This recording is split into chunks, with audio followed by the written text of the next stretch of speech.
Frères et sœurs bien-aimés dans le Christ, que la paix de notre Seigneur Jésus-Christ vous soit donnée partout où vous suivez cette émission. Vous aussi, tenez-vous prêts.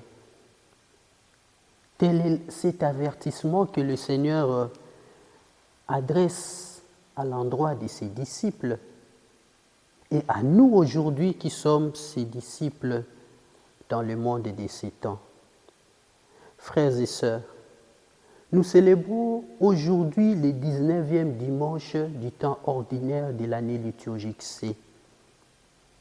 Et Jésus, dans l'évangile de ce dimanche, fait allusion à une parabole, celle des serviteurs qui attendent le retour de leur maître.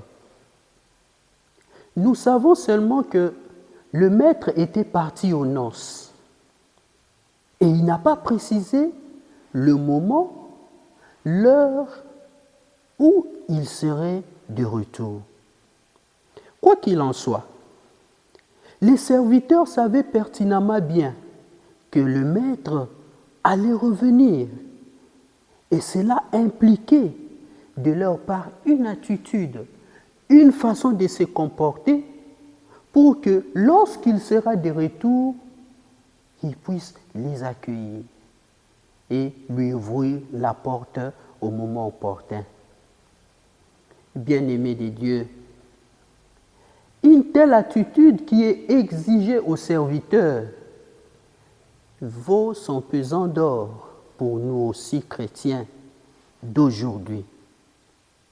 Nous savons, dans notre doxologie chrétienne, nous disons « Gloire soit rendue au Père, au Fils et au Saint-Esprit ». Et la réponse, au Dieu qui est, qui était et qui vient. Voilà. Nous ne disons pas au Dieu qui est, qui était et qui sera, mais nous disons au Dieu qui est, qui était et qui vient. Ça signifie le verbe venir qui est placé à la fin de cette doxologie doit nous faire prendre conscience de l'urgence de ce qui nous attend, à savoir la parousie, le retour de notre Seigneur Jésus. Et sur ce, Jésus-Christ lui-même dans cet évangile, dans l'évangile que nous avons entendu de ce dimanche, il nous dit « Vous aussi, tenez-vous prêts. C'est à l'heure où vous n'y pensez pas que le Fils de l'homme reviendra. » Oui, frères et sœurs, être prêt pour accueillir le Christ repose sur deux préalables.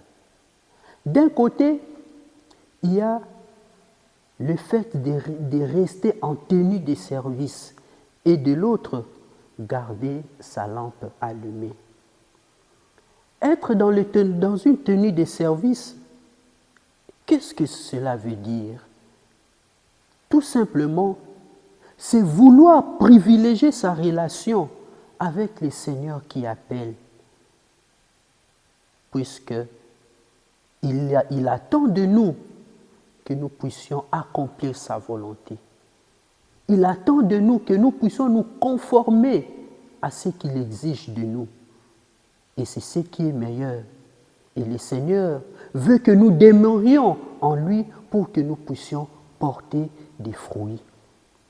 Et de l'autre côté, c'est tenir la lampe. Tenir sa lampe, c'est carrément faire preuve de cette foi inébranlable qui a caractérisé Abraham et Sarah, dont nous parle la seconde lecture d'aujourd'hui. Oui, frères et sœurs, il est bon pour nous, quand c'est dimanche, que nous puissions nous demander si le Christ revient aujourd'hui, serons-nous prêts à l'accueillir? Les lectures de ces dimanches nous donnent l'occasion de replacer dans nos mémoires, voire dans nos cœurs, ce retour du Christ dans nos vies, dans nos activités quotidiennes, pour que le jour où il viendra, qu'il nous trouve prêts. frères et sœurs, d'où il nous est demandé d'ouvrir largement nos cœurs au Seigneur en nous conformant à sa volonté et en brandissant la flamme de notre foi. Que le Seigneur lui-même nous y aide maintenant et pour toujours. Amen.